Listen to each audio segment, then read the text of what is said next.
Friends, किसी भी plant की अच्छी ग्रोथ के लिए और उसमें अच्छी मात्रा में फूल पाने के लिए हमें उसे समय के हिसाब से सही फर्टिलाइज़र देने होते हैं और सही देखभाल करनी होती है।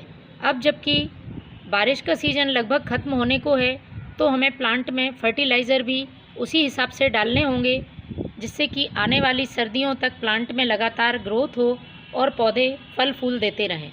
तो आज की वीडियो में एक ऐसा ही जैविक फर्टिलाइज़र मैं शेयर करने वाली हूँ, जिसके उपयोग से आपके प्लांट में यदि ग्रोथ रुक गई है तो बहुत तेज़ी से ग्रोथ होगी और पौधे में फूल भी अच्छी मात्रा में और अच्छे आकार में आएंगे। क्योंकि इस फर्टिलाइज़र में नाइट्रोजन के साथ साथ पोटेशियम, फास्फोरस और भी कई माइक्रोन्यूट्रिएंट्स मौजूद हैं, जो कि पौधे का विकास बहुत तेज़ी से करेंगे। इसके साथ ही यदि प्लांट में पत्तियां पीली पड़ रही हैं, जो कि प्लांट में बहुत ही कॉमन समस्या है, तो आपके प्लांट की पत्तियां पीली नहीं पड़ेंगी। क्योंकि जब पत्तियां थोड़ी कम ज़्यादा पीली पड़ती हैं तो ये नेचुरल प्रोसेस होती है, पीली पड़ती रहती हैं और उसकी जगह पे नई ग्रीन पत्तियां आती रहती हैं।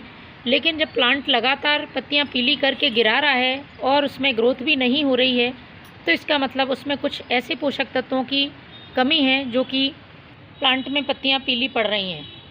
तो एक इसमें एलिमेंट है मैग्नीशियम। यदि मैग्नीशियम की कमी हो जाती है तो प्लांट की पत्तियां पीली पड़ने लगती हैं।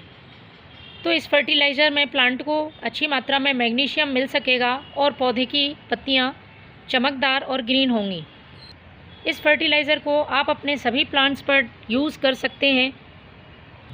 जिन प्लांट्स में बड्स नहीं बन रही हैं, सिर्फ ग्रोथ होती जा रही है, तब आप इस फर्टिलाइज़र को दें। इसमें मौजूद पोटेशियम प्लांट में कलियां बनाने में मदद करेगा और काफ़ी अच्छी मात्रा में फूल आएंगे। आप पारिजात प्लांट को भी ये फर्टिलाइज़र दे सकते हैं, क्योंकि अभी पारिजात प्लांट में फ्लावरिंग शुरू हो गई है और यदि आप भी चाहते हैं कि अच्छी मात्रा में ढेरों फूल आएँ, तो आप इस फर्टिलाइज़र का इसमें यूज़ कर सकते हैं। बहुत ही आसानी से और जल्दी बनने वाला फर्टिलाइज़र है। इसको आपको ज़्यादा दिन गला कर रखने की ज़रूरत नहीं है। मैं तुरंत बनाऊंगी और अपने प्लांट पर यूज़ करूंगी। इसको आप गुलाब प्लांट पर डालें, क्योंकि इस फर्टिलाइज़र के उपयोग से प्लांट की सॉइल थोड़ी सी एसिडिक हो जाती है और हमारे जो गुलाब, गुड़हल, मोगरा जैसे फ्लावरिंग प्लांट हैं, वो एसिडिक सॉइल पसंद करते हैं। यदि आपके मोगरा प्लांट में एक बार फूल आकर फूल आना बंद हो गए हैं, तब आप मोगरा प्लांट पर भी इसका यूज़ कर सकते हैं। इससे प्लांट की नई ग्रोथ होगी और जब भी फ्लावर्स आपको ज़्यादा मात्रा में चाहिए, तो इस बात की कोशिश करें आप कि पौधा आपका लगातार नई ग्रोथ करता रहे। नई ग्रोथ जितनी ज़्यादा होगी, प्लांट में फ्लावरिंग भी उतनी ही ज़्यादा होगी। तो चलिए शुरू करते हैं इस फर्टिलाइज़र को बनाना। इस फर्टिलाइज़र को बनाने के लिए मैंने 3 चीज़ों का इस्तेमाल किया है। 2 चीज़ें मैं पहले यूज़ करूँगी, उसके बाद मैं तीसरी चीज़ ऐड करूँगी। तो सबसे पहले मैं ले रही हूँ ये फ्रेश टी लीफ। 1 छोटा चम्मच मैंने फ्रेश टी लीफ का यूज़ किया है। नाइट्रोजन से भरपूर प्लांट की सॉइल को एसिडिक करने का काम करती है और सभी फूलों वाले पौधे पर आप इसका इस्तेमाल करें तो प्लांट में बहुत अच्छे फूल आते हैं। तो मैंने ये ले लिया है 1 छोटा चम्मच चाय पत्ती को, और आपको ऐसा बर्तन यूज़ करना है जिसको आप गर्म कर सकें। दूसरी चीज़ मैं ले रही हूँ ये केले का छिलका। केले का छिलका पोटेशियम से भरपूर होता है। इसके साथ ही कई माइक्रो न्यूट्रिएंट्स होते हैं जो हमारे प्लांट की ग्रोथ के लिए काफ़ी हेल्पफुल होते हैं, और इसमें मौजूद पोटेशियम पौधे में फूल लाने में मदद करता है। तो मैंने 1 केले का छिलका इस्तेमाल किया। इसे आपको छोटे छोटे टुकड़ों में काट लेना है। फ्रेश केले का छिलका लिया हुआ है। आपके प्लांट की संख्या के हिसाब से आप इस फर्टिलाइज़र को कम ज़्यादा बना सकते हैं। बहुत से लोगों को डाउट होता है केले के छिलके का इस्तेमाल प्लांट में फंगस लगा देता है। तो देखिए, इस तरीके से आप फर्टिलाइज़र बनाएंगे तो आपके प्लांट में फंगस नहीं लगेगा। तो इसको भी हमें इसमें ही मिला लेना है। इसके बाद 1 गिलास पानी इसमें हमें डाल देना है और इसे हमें 5 से 7 मिनट अच्छी तरह से गर्म करना है। उसके बाद मैं आपको बताऊंगी कौन सी वो तीसरी चीज़ है जिसे ऐड करना है। पहले मैं इसे गर्म करने रखती हूँ।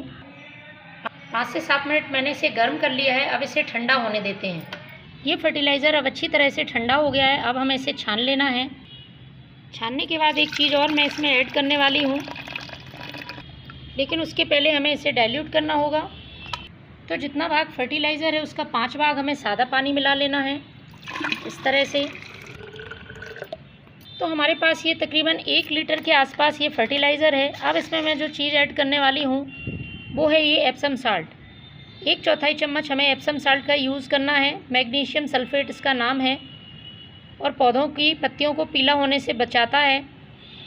तो मैं इसमें ये डाल देती हूँ। क्वांटिटी आपको ज़्यादा यूज़ नहीं करनी है, जितनी मात्रा मैंने बताई है बस उतनी ही मात्रा आपको लेनी है और इसे हमें अच्छी तरह से मिक्स कर लेना है। चाहें तो आप 2 से 3 मिनट इसको रख भी सकते हैं, बहुत आसानी से ये एप्सम साल्ट इसमें घुल जाता है।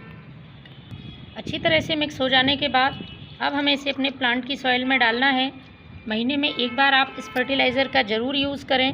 पौधे में पॉट की साइज़ के हिसाब से आप ये फर्टिलाइज़र यूज़ करें। तो फ्रेंड्स, आप भी इस फर्टिलाइज़र को बनाएं।